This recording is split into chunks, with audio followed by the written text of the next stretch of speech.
Assalamualaikum everyone, hope you all are doing great. Welcome back to my channel and today's vlog is about a day in my life as a university student. So next semester में आज मेरा था first day of university, तो मैंने सोचा आज का पूरा दिन मैं रिकॉर्ड करूँगी। सबसे पहले मैं सुबह सवेरे ही उठ गई थी, फ़जर की नमाज़ पढ़ी, कुरान थोड़ा सा पढ़ा एंड उसके बाद मैंने थोड़ा सा यूनिवर्सिटी का काम किया, थोड़ा सा कंटेंट का काम किया एंड उसके बाद काम करते करते ही टाइम हो गया था यूनिवर्सिटी जाने का। तो मैंने सोचा बस सबसे पहले ब्रेकफ़ास्ट कर लेती हूँ। तो यहाँ पर मैंने जस्ट है ना एक रैप बनाया था एंड चाय बनाई थी। ठीक है, यहाँ पर मैं आप लोगों को थोड़ी सी अपनी रोटी की स्किल्स बता रही हूँ। वैसे मुझे रोटी बनाना नहीं आती, लेकिन बस अब कभी कभार बनाती हूँ तो ये हो जाता है कि पूरी गोल तो नहीं बनती लेकिन बन जाती है, काम चल जाता है। ठीक है,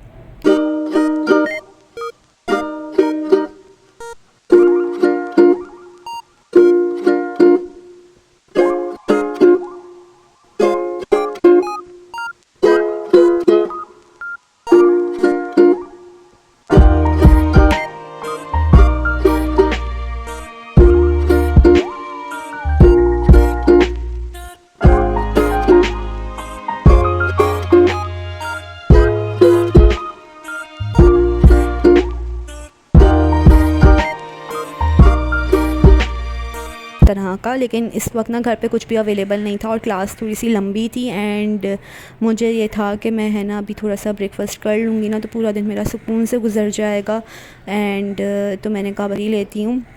तो बस मैंने ना छोटी सी रोटी बना ली एंड जस्ट चाय ले ली। तो ये था कि मेरा पूरा दिन सुकून से गुजर गया, वरना फिर भूख ही लगती रहती है सारा दिन के पास है ना जल्दी जल्दी ब्रेक मिले और कैंटीन से जाकर कुछ खा ले। फिर ब्रेक भी बहुत टाइम बाद मिलता है तो फिर ना फिर सुबह सुबह पढ़ा नहीं जाता। फ़र्स्ट डे था तो ये था कि थोड़ा सा फ़्रेश लगूँगी और इस तरह से ना थोड़ा सा मतलब कि भूख हर वक्त नहीं लगी रहेगी कि भूख लग रही है क्योंकि कुछ अवेलेबल भी नहीं था, ना स्लाइस अवेलेबल थे ना कुछ अवेलेबल था। तो मैंने सोचा बस बना लेते हैं, व्लॉग भी रिकॉर्ड कर लेते हैं। तो इस तरह से मैंने इसको डबल किया एंड अपना जो कबाब वगैरह थी उसको स्प्रेड किया एंड केचप डाली एंड इसको फ़ोल्ड करके रैप की तरह खा लिया। ठीक है, उसके बाद यहाँ पर चाय बन रही थी दूसरे चूल्हे पे एंड रिकॉर्ड करना एक तो इतना मुश्किल होता है किचन में, आप तो गर्म होते ही होते, मोबाइल भी हीट अप हो जाता है एंड बार बार कभी लाइट बंद हो रही थी, कभी कुछ हो रहा था एंड रिंग लाइट लेकर है ना मुझसे किचन में नहीं आया जाता। सो बस मैंने कहा कि जो मोबाइल की ही जो टॉर्च है ना उसी से गुजारा कर लेते। तो यहाँ पर मैंने केचप चीज़ थोड़ी सी ऐड करी एंड चाय यहाँ पर इतनी मज़ेदार बनी थी, कड़क कड़क कड़क चाय बनी थी, क्योंकि ज़्यादा पकाओ ना चाय को तो बहुत ज़्यादा मज़े की बनती है, ट्रस्ट मी।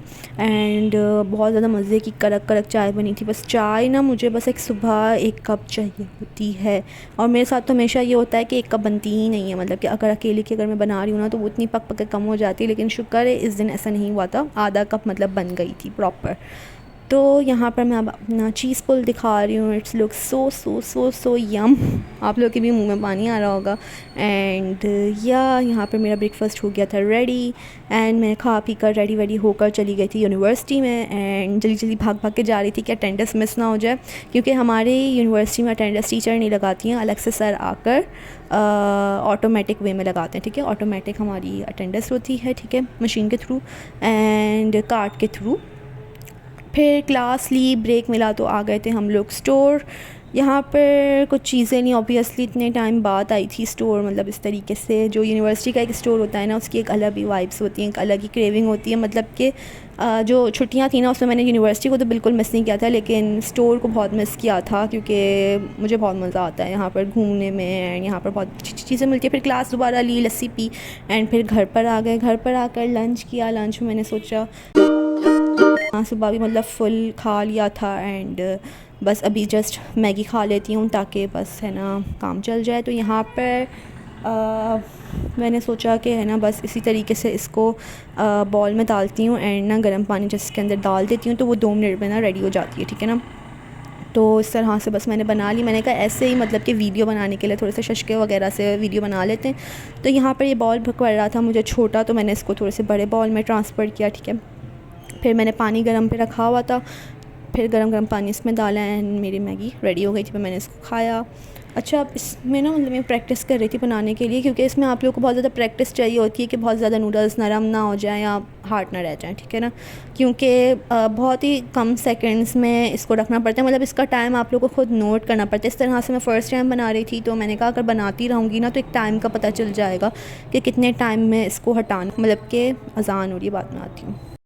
वॉइस ओवर करते करते अज़ान हो रही थी, तो मैंने सोचा अज़ान का जवाब देते फिर आते हैं। अच्छा, यहाँ पर मेरी जो नूडल्स थी वो अच्छे तरीके से बॉयल हो गई थी एंड हाँ, थोड़ी सी सॉफ़्ट हो गई थी, ठीक है ना। मतलब कि इसका मतलब ये हुआ कि मुझे थोड़ा सा और कम मिनट्स में इसको रखना है, ठीक है ना। मैंने रखा था 5 to 6 मिनट्स रखा था, तो आई गेस 4 मिनट अब करके देख लेंगे, ठीक है ना, 1 मिनट और कम कर लेंगे। खैर, यहाँ पर ये था कि कुक हो गई थी, लेकिन थोड़ी सी हल्की हल्की नीचे से नरम हो गई थी। यहाँ पर मैंने साशा डाला, चिली सॉस डाला, सोया सॉस डाला एंड कुछ स्नैक्स पड़े हुए थे वो भी इसके अंदर डाल दिए एंड कुछ मसाले वगैरह भी डाल दिए ताकि और थोड़ी सी ना स्पाइसी वगैरह हो जाए, थोड़ी सी और मज़ेदार हो।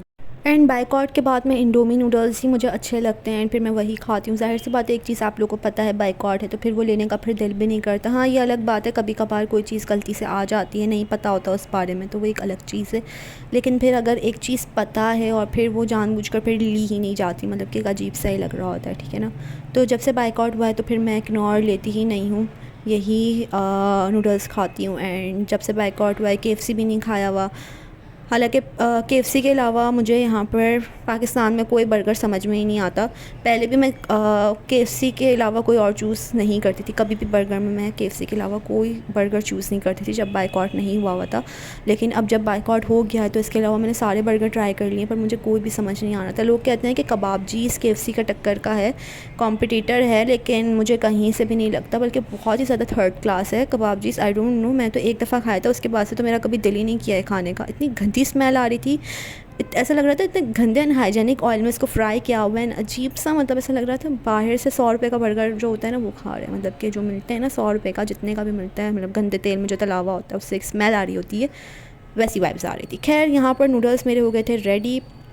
एंड आप लोग भी अगर कोई अच्छा बर्गर, हाँ बर्गर और क्लॉक का अच्छा होता है लेकिन उनका बहुत एक्सपेंसिव होता है, लेकिन burger lab, Kababjees, mister burger, red apple, मुझे इनके बर्गर ज़रा नहीं समझ आते। एक जान ब्रोस्ट का बहुत अच्छा होता है और एक बर्गर और क्लॉक का अच्छा होता है, ठीक है, लेकिन स्टिल KFC जैसा नहीं होता यार। KFC मैकडोनल्ड्स से ना एक हाइजेनिक वाइब्स वाली फ़ील आ रही होती है, ऐसा लग रहा होता है हाँ अच्छा खा रहे हैं कुछ, लेकिन इन लोगों से ना ऐसा लगता है बहुत अनहाइजेनिक वाली फ़ील आ रही होती है, स्मेल सी आ रही होती है, अजीब सा एक हो रहा होता है, मतलब मज़ा नहीं आता यार वो वाला। तो अगर आप लोगों को कोई अच्छे बर्गर का पता हो तो मुझे कमेंट सेक्शन में ज़रूर रिकमेंड कीजिएगा, ठीक है, फिर मैं उसको ट्राई करूँगी और रिव्यू करूँगी वीडियो में, ठीक है। यहाँ पर फिर मेरा काम शाम चल रहा था तो मैंने सोचा थोड़े से फ़्राइज़ बना लेती हूँ। फ़्राइज़ खाते खाते काम करती हूँ, ये होता है ना कि मतलब मुँह चलता रहता है तो काम में भी मज़ा आता है करना। अच्छा, ये फ़ैशन स्टूडेंट्स को यही होता है कि बस रिसर्च करनी होती है। फ़र्स्ट डे था तो मैं पहले से ही रिसर्च करके ही गई हुई थी, क्योंकि मुझे पता था कि थीम फाइनलाइज़ होगी। अब थीम फाइनलाइज़ होने के बाद भी रिसर्च करनी पड़ती है उसकी, एंड फिर प्रोडक्ट पर काम करना पड़ता है, प्रोडक्ट बनाना पड़ता है। एंड फैशन स्टूडेंट्स को ज़्यादातर रिसर्च पर बहुत ज़्यादा फोकस करनी होती है, हर एक चीज़ की रिसर्च करनी होती है, क्योंकि फिर उसके अंदर से और अपनी रिसर्च करने के बाद जो चीज़ें आपको मिलती हैं फिर उसके अंदर से और ख़ुद से रिसर्च करनी पड़ती है, खुद की क्रिएटिविटी डालकर फिर एक प्रोडक्ट बनता है। सो या it is not that easy, बहुत डिफ़िकल्ट डिग्री है ये। सो यहाँ पर मेरे मज़ेदार से फ़्राइज़ हो गए थे रेडी। काम शाम हो गया था, फिर रात में मैंने फ़र्स्ट टाइम बनाया था ये आलू का पुलाव डिनर में, ठीक है।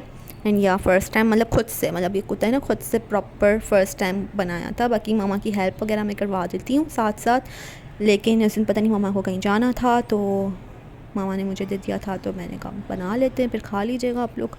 खैर, यहाँ पर जो भी मामा ने मुझे बता दिया था ये करना है, तो सबसे पहले ऑयल डाला था एंड अनियन डाला था, कुछ पेस्ट डाला था, मसाले डाले थे, मिर्चें डाली थी, ये सब डालकर उनको भून लिया था। फिर थोड़ा सा पानी डालकर आलू डाल दिए थे एंड आलू बॉयल हो गए थे, उसके बाद फिर चावल डाल दिए थे थोड़ा सा पानी और डाल के, एंड फिर उसको ढककर रख दिया था। फिर चावल और आलू दोनों अच्छे तरीके से बॉयल हो गए थे, फिर उसको दम पे दिया था और बस रेडी हो गए थे। ये थे कि थोड़े से नरम बन गए थे क्योंकि ऑब्वियसली फ़र्स्ट टाइम था लेकिन ये था कि इतने ज़्यादा बुरे भी नहीं बने थे। मसाला वगैरह बहुत अच्छा बना था, मतलब कि जो टेस्ट था ना वो बहुत अच्छा था, कुछ भी कम ज़्यादा नहीं था, मज़ेदार था। लेकिन जो चावल थे ना वो नरम हो गए थे, क्योंकि फ़र्स्ट टाइम था, मुझे चावल की इतनी ज़्यादा टेक्निक पता भी नहीं थी। अच्छा, जब मामा ने रेसिपी मुझे बताई थी ना, मैंने कहा ये तो इतना ईजी है, विन मैक्रोनी से ज़्यादा ईजी है, क्योंकि नूडल्स वगैरह पास्ता वगैरह तो मैं बनाती रहती हूँ। तो मैंने कहा ये तो उससे भी ज़्यादा ईजी है, उसमें तो इतनी मेहनत लगती है, लेकिन बनाना तो ईजी है, लेकिन जो चावल को बॉयल करने वाली टेक्निक होती है ना वो बहुत ही मतलब टेक्निकल वे में करनी पड़ती है। तो ये है कि वो अगर आप 3-4 दफ़ा बनाए ना तो आप लोगों को अंदाज़ा हो जाए कि इतनी देर, और मतलब कि इस तरह से पानी डालना है और इतनी देर तक रखना है। तो बनाते रहते हैं तो एक दफ़ा प्रैक्टिस हो जाती है तो फिर आसान लगता है। तो फ़र्स्ट टाइम था मेरा, तो मुझे इतनी टेक्निक का पता नहीं था। सो आई गेस मैंने पानी ज़्यादा डाल दिया होगा या कुछ हो गया होगा। खैर अब है ना, मैंने मामा को बोला था कि मतलब मामा ने मुझे बोला था कि एक दफ़ा मेरे सामने बनाना ना, तो मैं बता दूँगी कितना पानी डलेगा, इतनी देर चावल को बॉयल करना है। खैर बहुत मज़े के बने थे। टेस्ट वाइज़ ये था कि मज़े के बने थे। आप लोग भी ज़रूर ट्राई कीजिएगा और बताइएगा कि आप लोग के मतलब किस तरह से बने। मैंने रेसिपी थोड़ी बहुत बता दी है कि ऑयल में सारी चीज़ें डालनी है एंड फिर उसको भूनना है, और फिर आलू डालना है, थोड़ा सा पानी डालना है, आलू को बॉयल करना है, और फिर चावल डालना है, थोड़ा सा बॉयल करना, फिर इसको ढक के रख देना है। फिर जब सब कुछ बॉयल हो जाए ना, 80% 85% सब कुछ हो जाए, तो फिर इसको दम पे रख देना है एंड बस फिर रेडी हो जाएंगे। ठीक है। एंड ये है कि पानी मतलब कि है ना, अपनी मामा से पूछ के एक दफ़ा डाल दीजिएगा, ठीक है ना। सो या that was it of the vlog. I hope you all like it. मतलब किस तरह से मेरा पूरा दिन गुजरा था यूनिवर्सिटी का, एंड आई रियली इन्जॉयड ये सारा कुछ व्लॉग करते हुए, एंड आई होप आप लोगों को भी मज़ा आया होगा ये सब कुछ देखने में। एंड इस तरह की अगर और वीडियो देखना चाहते हैं आप लोग तो मुझे कमेंट सेक्शन में ज़रूर बताइएगा। मुझे तो ऐसा लगता है कि पूरा व्लॉग फूड व्लॉग हो गया है अदर दैन यूनिवर्सिटी, क्योंकि यूनिवर्सिटी में पढ़ाई की वजह से इतना कुछ मैं व्लॉग नहीं कर पाई थी। स्टोर पर शूट करने में बहुत अजीब सा लग रहा था। खैर ये थी पुलाव की शक्ल, एंड वाइट आलू का पुलाव मतलब बनाया था, एंड फूड कलर भी इसमें ऐड किया था ताकि येलो कलर इस वजह से आया, एंड मज़े का बना था टेस्ट वाइज। खैर रात खाने के बाद आइसक्रीम भी खाई थी, एंड मीठा इंपॉर्टेंट होता है, and it was amazing. And I hope you all like my all blog. Thank you so much for watching. अपना बहुत सारा ख्याल रखिएगा, दुआ में याद रखिएगा। मिलते हैं अब अगली वीडियो में, एंड तब तक के लिए अल्लाह हाफ़िज़।